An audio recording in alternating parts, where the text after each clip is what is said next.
Welcome to day 8, guys. This is literally the last day. It's a very short day. We're on our way to Waffle House. Gonna eat breakfast there, chill for a little bit, and then go to Amtrak and drop off our bikes and check in. It has been such a journey. I am absolutely battered. Like, I'm so tired, man. I barely want to talk. And today the time moved forward 1 hour, so I got 1 hour less of sleep. But that's okay, because I'll be getting a lot of sleep while I'm in the train. I definitely learned a lot about planning trips with other people, because I pretty much planned this whole trip by myself. I looked up all the Airbnbs, looked up the routes, decided where we were going to eat, things of that nature. And honestly, I would come back down here again, but this time explore the northwest side of Florida. But I definitely want to still go to the Everglades. Like, next time I will probably do the auto train again, go to Sanford, ride down to Miami, stay there overnight, ride across the Everglades up to Tampa, and then maybe finish off again at Sanford. But of course I'm gonna try to make it like a week long and whatnot. Look at that, 2 Italians. I feel like I live here now, I'm not gonna lie. After being here for 7 days, I feel like I live here. I belong here. Waffle House. Alright, y'all. We just finished eating breakfast, hit up the gas station, and now we can finally go to Sanford auto train and sadly go home. But it's okay, I have another trip lined up. Another gas station Puerto Rican trip. Oh shit. Hey yo, there's so many of those. It's nice. I'm just a girl. We're here.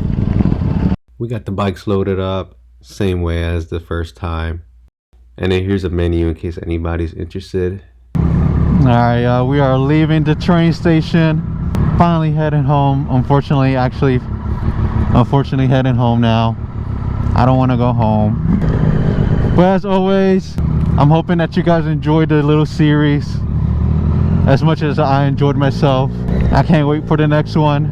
We were actually in the train for 15 hours, 16 hours or so, and man, it was a dreadful ride because there was a baby that was crying, which was so annoying. Woke me up like 5 times, made it so much harder to sleep.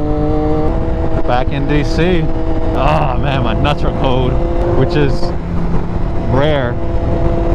Ah man, when I get home, I'm gonna give my bike a good wash, because it really needs it. She's dirty, she's dusty, and her chain needs to be cleaned and waxed.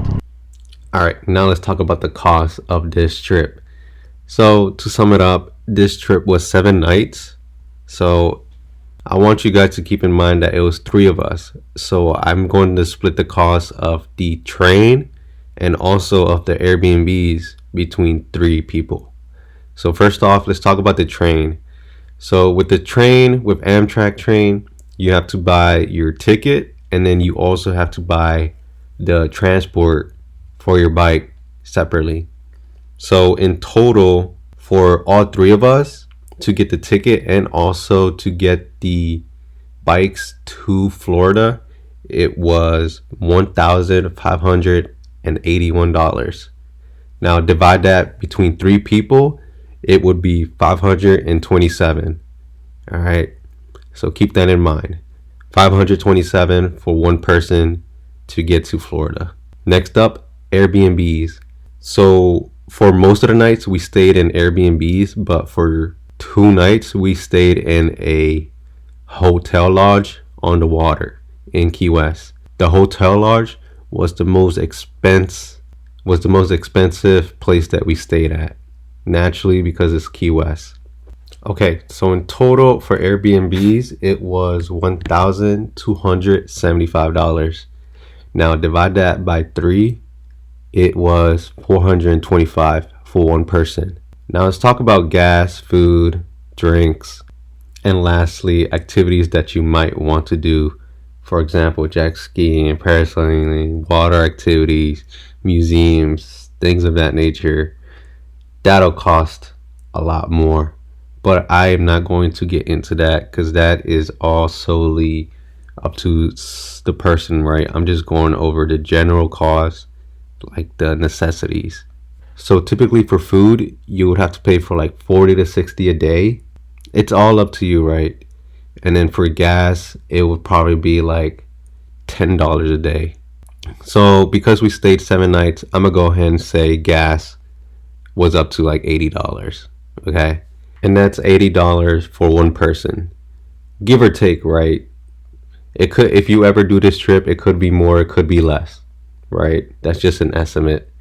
Now for food, again, it varies from $40 to $60 a day for one person.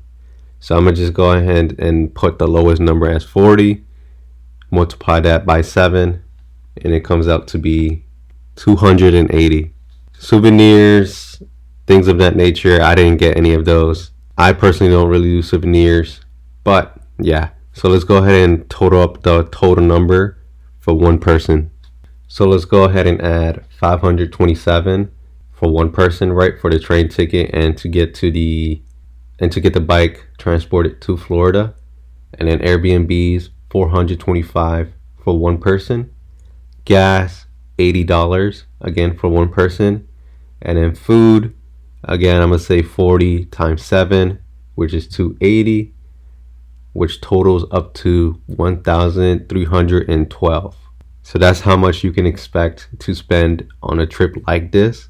Of course, it could be less, but I can truly say that having more than one person go with you definitely drops the expenses.